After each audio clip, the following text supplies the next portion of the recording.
आपको बता दें कि हरदोई जिले में प्रतिबंध के बावजूद खेतों में पराली जलाई जा रही है। इस वर्ष अब तक 47 मामले पकड़े जा चुके हैं। सैटेलाइट से 67 स्थानों पर पराली जलती दिखाई गई, जबकि जांच में 20 स्थानों पर कूड़े का ढेर जलता मिला। ऐसे में पराली जलाने पर 47 किसानों पर 2,25,000 जुर्माने की नोटिस जारी होने के साथ 80,000 की वसूली हो चुकी है। इस बात की आपको यहाँ पर जानकारी देना चाहेंगे कि जिले भर में धान की फसल की बुआई की गई थी और अब खेतों में धान की कटाई चल रही है। वहीं किसान धान काटने के बाद खेतों में पराली का प्रबंधन करने के बजाय उसको जला देते हैं। पराली जलाने से वायु प्रदूषण होता है, जो स्वास्थ्य के लिए नुकसानदायक है। शासन से पराली जलाने की घटनाओं को रोकने के लिए कड़े नियम बनाए गए हैं। पराली जलाने की घटनाओं पर अंकुश के लिए सैटेलाइट से निगरानी की जा रही है। इसके बावजूद अब तक जिले भर में 47 घटनाएं सामने आ चुकी हैं। उप कृषि निर्देशक डॉक्टर नंद किशोर ने बताया कि सैटेलाइट से 67 स्थानों पर पराली जलती दिखाई गई, जबकि जांच में 20 स्थानों पर कूड़े का ढेर जलता मिला। ऐसे में पराली जलाने पर 47 किसानों पर 2,25,000 जुर्माने की नोटिस जारी होने के साथ 80,000 की वसूली हो चुकी है। जनपद में जैसा कि माननीय राष्ट्रीय हरित अधिकरण के आदेश हैं कि पराली, फसल अवशेष, मकैरा, इनमें सब में आग लगाना दंडनीय अपराध घोषित है।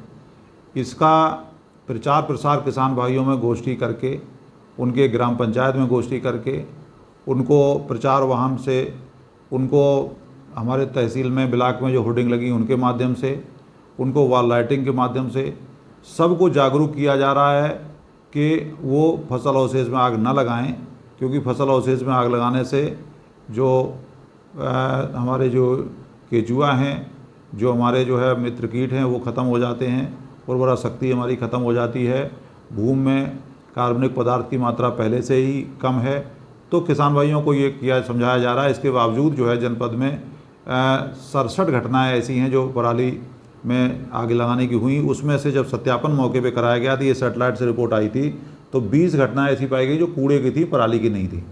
तो अब इसमें जो है हमारे जो 47 घटनाएं हैं, उसके लिए जो है किसान भाइयों पर जो है जिन्होंने आग लगाई है खेतों में, तो 2,25,000 की जो है वसूली की नोटिस तहसील द्वारा जारी करी गई हैं। उसमें 80,000 रुपये की वसूली भी हो गई है। तो किसान भाइयों को लगातार कहा जा रहा है, कंबाइन जो मालिक हैं उनको सख्ती की जा रही है कि SMS के बगैर वो जो है कंबाइन न चलाएं। इसके अलावा किसान भाइयों को प्रेरित किया जाता है कि गौशाला को वो 2 ट्राली पराली दे करके बदले में 1 ट्राली गोबर की खाद ले लें। गौवंश का भी पोषण होगा और भूमि का भी पोषण होगा, उर्वरा शक्ति बढ़ेगी। इसके अलावा किसान भाइयों को निःशुल्क वेस्ट डिकम्पोजर वितरित करे जा रहे हैं। वेस्ट डिकम्पोजर को जो है पानी के साथ में वो घोल बना करके और स्प्रे मशीन से जब उस पराली को इकट्ठा करके ऊपर छिड़कते हैं, तो 2-3 छिड़काव में जो है वो सड़ करके जो है खाद बन जाता है। तो ये भी किसान भाइयों को दिया जा रहा है। इसके अलावा जो है बेलर से जो किसान भाई सहमत देते हैं, उनके खेत से पराली बेलर से एकत्र करी जाती है, बंडल बनाए जाते हैं बेलर मशीन से, और वो बंडल बना करके कटियारी फार्मर प्रोड्यूसर कंपनी है, किसानों का ही संगठन है, तो वो बना इकट्ठा करके और उस बेलर से इकट्ठी की गई बंडल को वो HPCL है बदायूं में, CUG प्लांट है, गैस प्लांट है, तो उसको आपूर्ति करते हैं।